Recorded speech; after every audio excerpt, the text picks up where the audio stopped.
The Bible is routinely under attack, and since its inception, critics and skeptics have sought to undermine its authority. So it's not surprising then they focus on the Gospels, because after all, if you want to undermine the core of the Christian message, well, you got to target Jesus, right? So Bible critics like Bart Ehrman, Alex O'Connor, and a whole multitude of Muslims and other skeptics allege that Jesus' disciples' view of Jesus evolved over time. And they claim that the earlier gospel accounts like Matthew, Mark, and Luke have a low Christology. And so according to these skeptics, Mark is the earliest gospel written in maybe the 50s or 60s.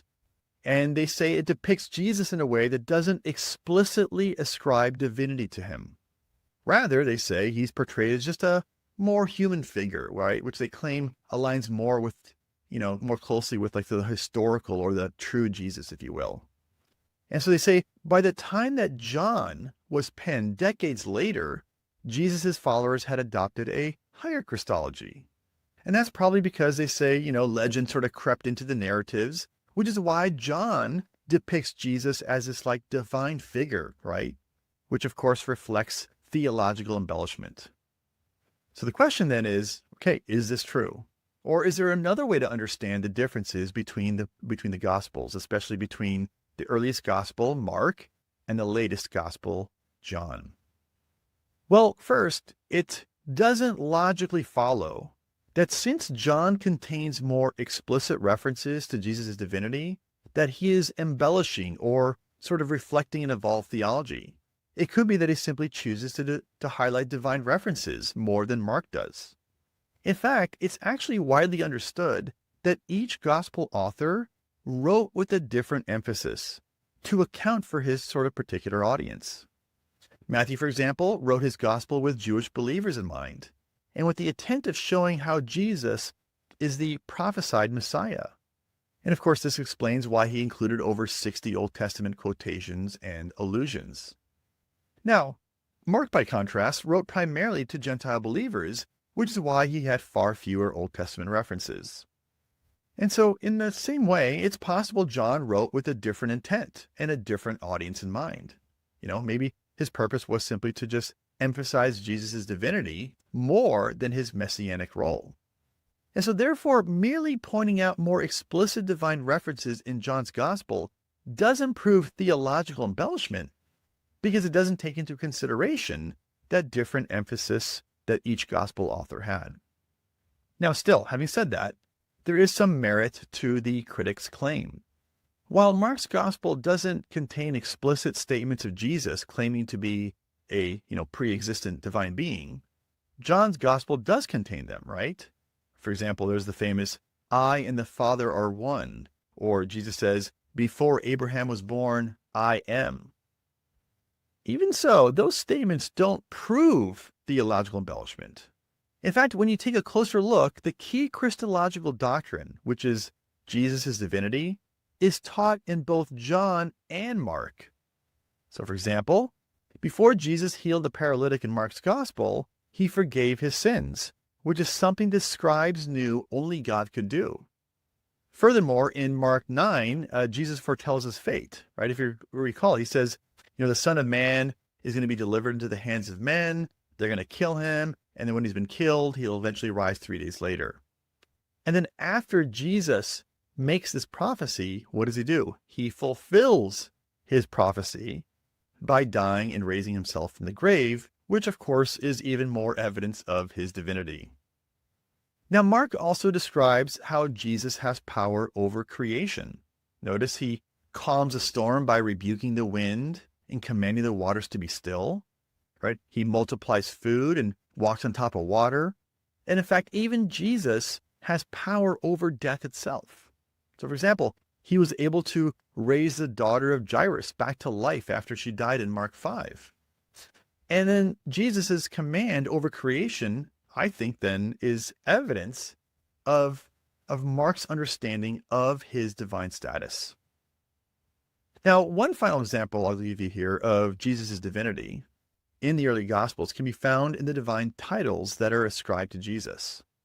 So in Matthew's gospel, which by the way is believed to be the second earliest account, the disciples call Jesus the Son of God after he has Peter walk on water with him, and then after Jesus calms a storm.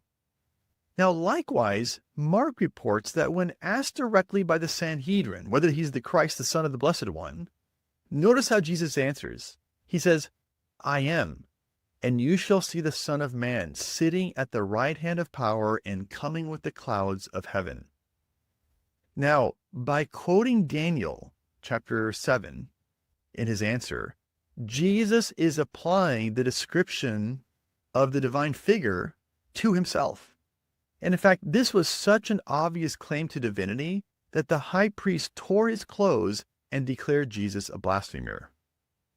So therefore, when you consider what the earliest gospel author, which is Mark, included in his gospel, you discover he held the same high Christology that the final author, John, held, right? Mark affirmed characteristics of Jesus that are hallmarks of his divinity, right?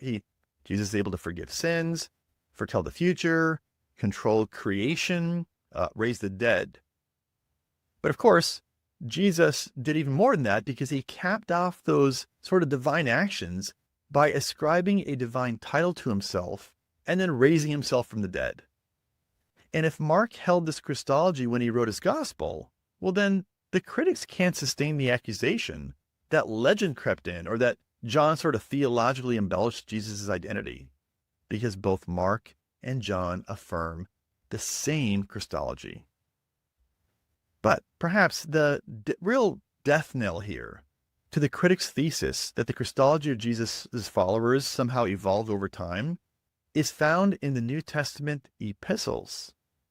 Now, these letters univocally affirm the divinity of Jesus and offer, I think, some of the highest and clearest high Christology in the Bible.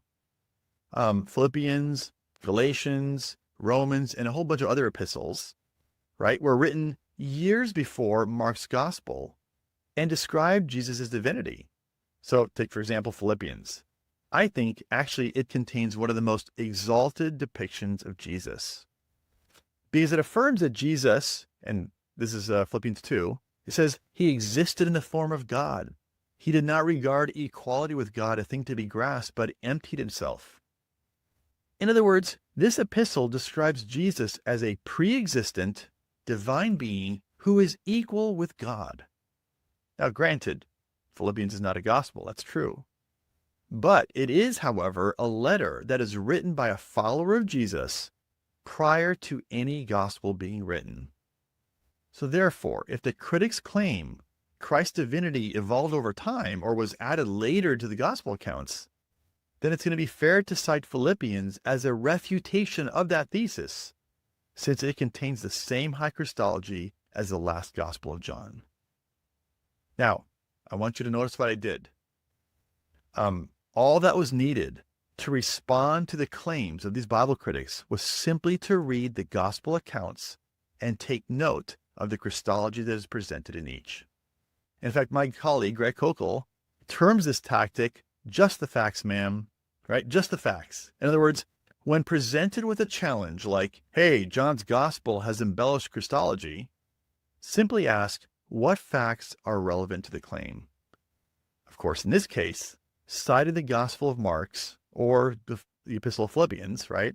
Citing those biblical books, their high Christology provides the necessary facts to evaluate the claim and to show it is inaccurate.